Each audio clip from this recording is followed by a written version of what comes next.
Friends, आज मैं आपको एक वीडियो बनाना चाह रहा हूँ आपके लिए, क्योंकि पिछले दिनों मैंने एक वीडियो बनाई थी जिसमें एंटीमाइक्रोबियल रेजिस्टेंस पे क्या महामारी है और कैसे जो है वो आने वाले ज़माने में लोग की मौतें होंगी इसके बारे में मैंने बताया था। और उसमें मैंने कहा था कि तकरीबन 2050 तक जो है वो 2 मिलियन डेथ यानी 2 करोड़ के करीब लोग मारे जाएंगे हर साल। और ये बढ़ता चला जाएगा ये महामारी। और क्योंकि कोई दवा मौजूद नहीं है हमारे पास, जितने भी इन्फेक्शंस होंगे, कॉमन इन्फेक्शंस होंगे, बैक्टीरियल इन्फेक्शंस कॉमन, या फ्लू इन्फेक्शन के बाद सेकेंडरी इन्फेक्शंस होते हैं जो वायरस इन्फेक्शन के बाद होते हैं, किसी भी तरह का इन्फेक्शन होगा उसको सही करने के लिए, उसको ट्रीट करने के लिए कोई एंटीबायोटिक हमारे पास बची नहीं होगी आने वाले ज़माने में। क्योंकि आज के दौर में, आज के डेट में तकरीबन 30% रेजिस्टेंस हमारे कॉलेसिन, जो लास्ट रिजॉर्ट ऑफ एंटीबायोटिक है, उसके अंदर डेवलप हो चुका है। यानी उसके बाद अब कोई एंटीबायोटिक बची नहीं है। कॉम्बिनेशन थेरेपी लोग दे रहे हैं, मुख्तलिफ दवाएं मिला के देते हैं, लेकिन जो इन्फेक्शन कंट्रोल है वो एक बड़ी प्रॉब्लम है इस वक्त हेल्थ केयर वर्कर्स के लिए, फिजिशियंस के लिए, क्लिनिशियंस के लिए।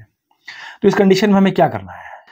इसमें पहले भी मैंने थोड़ी सी इसके बारे में बात की थी, लेकिन आज थोड़ी तफसील से इसके बताऊंगा कि हमें उस बैक्टीरिया को जिससे इन्फेक्शन हो रहा है या जिसके अंदर वो दवा के अगेंस्ट रेजिस्टेंस डेवलप हो गया है, उसको हमारे पास मारने की कोई तरकीब नहीं है। हम उसको मार नहीं सकते, हम उसको ख़त्म नहीं कर सकते हैं, क्योंकि वो एक नहीं है। They are billions and billions and trillions. कोविड-19 को कंट्रोल करना आसान है, क्योंकि कोविड-19 एक वायरस है, उसके 1-2 वेरिएंट्स हैं। आपने उसके अगेंस्ट वैक्सीन बनाया, उसे कंट्रोल कर दिया। यहाँ वैक्सीन बनाना भी आसान नहीं है। यहाँ पे एक बैक्टीरिया नहीं है, एक मार्कर नहीं है, मल्टीपल मार्कर, रेजिस्टेंस मार्कर हैं जो मल्टीपल ड्रग्स के अगेंस्ट रेजिस्टेंस डेवलप कर रहे हैं। मल्टीपल टाइप्स ऑफ बैक्टीरिया हैं, डिफरेंट स्पीसीज हैं।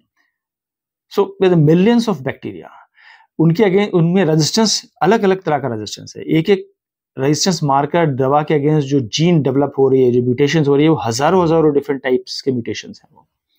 तो कितने वैक्सीन आप बनाएंगे, कितने कॉम्बिनेशन वैक्सीन बनाएंगे, कितने कॉकटेल्स बनाएंगे, इट इज नॉट पॉसिबल। उसका सबसे बेहतरीन तरीका जो है, हम उस स्टेज पर ना पहुंचे, इन्फेक्शन वाले स्टेज पर, उसको हमें अडॉप्ट करना है। उसके लिए WHO ने एक वर्ड दिया है, वॉश, WASH, वॉश। वॉश मतलब वाटर, सैनिटेशन और हाइजीन। हमें इस पे गौर करना है। वाटर, साफ वाटर, क्लीन वाटर को हम इस्तेमाल करें। हमें कोशिश करना है हमारे पास वाटर जो हम वाटर पी रहे हो, जो वाटर में खाना बना रहे हो, जिस वाटर को हम यूज कर रहे हो, यहाँ तक कि हम जिस वाटर को नहा रहे हो, जिस वाटर से हम अपने वॉश कर रहे हो, वो वाटर क्लीन वाटर हो, बैक्टीरिया फ्री वाटर हो। उस वाटर के अंदर किसी तरह का कोई कंटामिनेशन ना हो, पोल्यूशन ना हो। एक हम इस पे हमें ध्यान देना है, बहुत जरूरी है। दूसरी चीज जो है वो सैनिटेशन और हाइजीन है। यानी हम जहां बैठ रहे हैं, जहां रह रहे हैं, जहां सो रहे हैं, जहां पे हम उठ रहे हैं, बैठ रहे हैं, खेल रहे हैं, जहां मीटिंग्स कर रहे हैं, वो सैनिटेशन हाइजीन वहां होना चाहिए। जिन टॉयलेट्स को यूज कर रहे हैं वहाँ हाइजीनिक कंडीशंस होना चाहिए। जो खाना हम खा रहे हैं, जहां खा रहे हैं, वहाँ हाइजीनिक कंडीशन होना चाहिए। तो हाथ वॉश करके खाना खाना चाहिए, है ना। खाने के बाद हाथ वॉश कर लेना चाहिए। प्रॉपर हाइजीन और सैनिटेशन का हमें ख्याल रखना है। अगर हम वॉश यानी water, clean water, good water, quality water, hygiene और सैनिटेशन पे जोर देंगे, इसको अडॉप्ट करेंगे और इसको प्रोपेगेट करेंगे अपने फ्रेंड्स में, अपने फैमिली में, अपने दोस्तों में, तो मैं समझता हूँ इस महामारी से हम कंट्रोल कर सकते हैं, इसको स्लो डाउन कर सकते हैं और इसको रिड्यूस कर सकते हैं। खत्म होगी नहीं होगी ये हम नहीं कह सकते, लेकिन बहरहाल इसका एक्सेलरेशन में डीएक्सेलरेट हो जाएगी, ये स्लो हो जाएगी।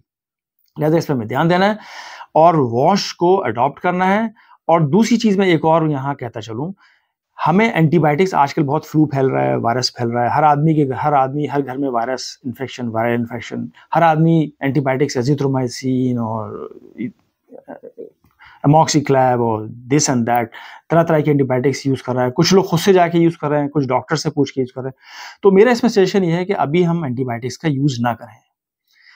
मुझे भी नज़ला हो रहा है, मुझे भी थ्रोट इन्फेक्शन है, लेकिन अभी तक मैंने एंटीबायोटिक यूज नहीं करी है। गर्म पानी का इस्तेमाल करें, जो दूसरे दवा हैं, एंटी एलर्जिक है, उसको आप इस्तेमाल कर सकते हैं, पैरासिटामोल और जो फीवर की दवा है उसको इस्तेमाल कर सकते हैं। लेकिन अभी एंटीबायोटिक जब तक कि सीवियर इन्फेक्शन ना हो और डॉक्टर प्रिस्क्राइब ना करे उस वक्त तक एंटीबायोटिक हम ना लें, और एंटीबायोटिक रिकमेंडेशन के ऊपर लें डॉक्टर के, और एंटीबायोटिक को कंप्लाई करें जब तक कि हमारा कंप्लीट कोर्स पूरा ना हो जाए, 3 दिन का, 4 दिन का, 5 दिन का, जो भी डॉक्टर प्रिस्क्राइब करे। ऐसे नहीं हम 2 दिन में हमें ठीक हो गया हमने एंटीबायोटिक खाना छोड़ दी, नहीं, हमें एंटीबायोटिक तो हम अगर वॉश यानी water, clean water, hygiene, sanitation and hygiene और एंटीबायोटिक्स का minimum use, over the counter use नहीं करना, डॉक्टर्स के रिकमेंडेशन पे यूज करना है, प्रिस्क्राइब्ड मेडिसिन को कंप्लाई करना है। अगर हम इन 3-4 चीज़ों को ध्यान करेंगे तो हमारा इन्फेक्शन कंट्रोल हो जाएगा। जब इन्फेक्शन कंट्रोल हो जाएगा तो रेजिस्टेंस जो है वो हमारा ऑटोमेटिकली खत्म हो जाएगा, और over a period of time community से रेजिस्टेंस जीन भी लॉस्ट हो जाएंगे जब हम एंटीबायोटिक्स का यूज नहीं करेंगे, क्योंकि उन पर सिलेक्शन प्रेशर नहीं होगा। आई थिंक ये सारी चीज़ें आज मुझे बताना थी, और मैं समझता हूँ ये इंपॉर्टेंट इन्फॉर्मेशन है। आप इसको जितना स्प्रेड कर सकते हैं करें, और अगर हम नहीं करेंगे तो आने वाले ज़माने में हमें बहुत बड़े एक चैलेंज को फेस करना है, और हमें जो है वो एक नई महामारी, ये नए पैंडेमिक को फेस करना होगा, और फिर डेथ रेट हमारा बढ़ता चला जाएगा। मैं समझता हूँ इसको आप स्प्रेड करेंगे इसको, और इसको लोगों को बताएंगे, और ख़ुद भी इसको वॉच करेंगे। Thank you very much.